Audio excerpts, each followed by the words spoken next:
মানুষ গণ অভ্যুত্থানের পরে যদি কলা গাছের কাছে শপথ হয় তাহলে শপথের ওজন থাকে, কার কাছে শপথ করেছে এটা ইম্পর্টেন্ট না। এখন আপনি ওই খোঁটা দিয়ে আপনি এটা বলতে পারবেন না যে না, এই বিতর্কিত রাষ্ট্রপতিকে রেখেই আপনাকে রাষ্ট্রের পরিচালনার দিকে যেতে হবে।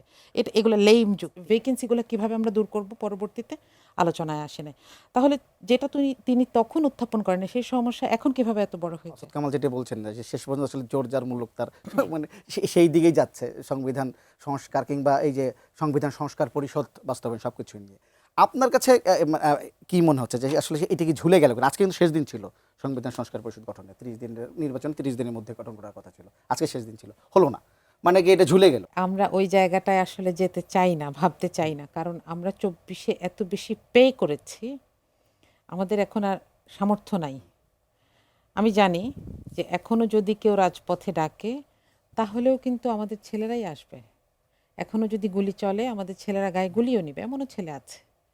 এদের সংখ্যা কোনো দিন শেষ হয় না।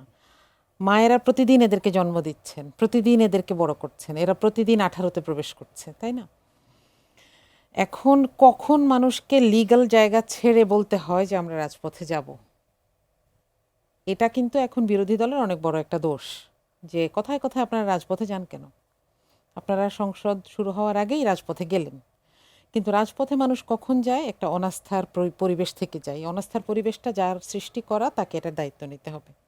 প্রথম কথা হচ্ছে যে সংবিধান ওপরে না মানুষের জনগণের মতামত ওপরে, এবং সংবিধান নিয়ে এই যে ডিম আগে না মুরগি আগে যেই তর্কটার কথা বলা হচ্ছিল, এটা যেন না হয় এই জন্যেই কয়েকটি দল বলেছিল গণভোটটা আগে হয়ে যাক।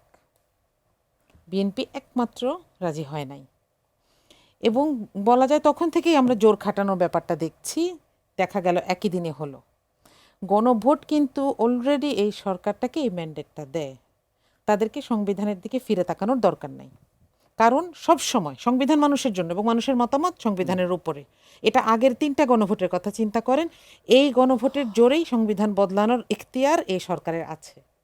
কিন্তু সমস্যাটা হচ্ছে যে আমি বিয়েটা মানি না, কিন্তু আমি বিরিয়ানিটা খাইতে চাই, তাই না? আমি 24-এ যে সংবিধান মানা হলো না, শেখ হাসিনা পালিয়ে গেলেন। এখন দেখেন, মনে করেন সেদিন যদি প্রেসিডেন্টও পালিয়ে যেতেন, শপথ কার কাছে হতো? সেটা কিন্তু ইস্যু না, শপথটা ইস্যু। শপথ কার কাছে হচ্ছে এটা ইস্যু না। মানুষ গণ অভ্যুত্থানের পরে যদি কলা গাছের কাছে শপথ হয় তাহলে শপথের ওজন থাকে, কার কাছে শপথ করেছে এটা ইম্পর্টেন্ট না। এখন আপনি ওই খোঁটা দিয়ে আপনি এটা বলতে পারবেন না যে না, এই বিতর্কিত রাষ্ট্রপতিকে রেখেই আপনাকে রাষ্ট্রের পরিচালনার দিকে যেতে হবে। এগুলো লেইম যুক্তি। এখন এগুলো দিতে পারা হচ্ছে গায়ের জোরে, এবং এটার অবভিয়াস রেজাল্টটা হচ্ছে আমরা রাজপথে দেখব।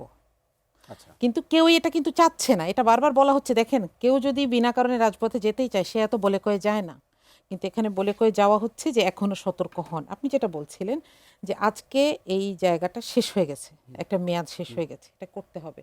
এরপরে করার জন্য তো এখন তো ওই ঢালো নাই তরোয়ালও নাই, আরও অবস্থা খারাপ হচ্ছে। বিএনপি কি এই সাংবিধানিক সংকটটা বুঝতে পারছে না? সরকার কি এই সাংবিধানিক সংকটটা বুঝতে পারছে না? আমার মনে হয় এটা পারছে, কিন্তু এটার পেছনে একটা অন্যরকম কারণ আছে। আমি আপনাকে এটা একটু হিন্টস দেই। নির্বাচনের আগেই হাফিজউদ্দিন নিজেই বলেছিলেন যে আমরা ঐক্যমত্য কমিশনে অনেক কিছুতে একমত হয়েছি, তখন বাধ্য হয়ে, নইলে তো তত্ত্বাবধায়ক সরকার নির্বাচন দিত না।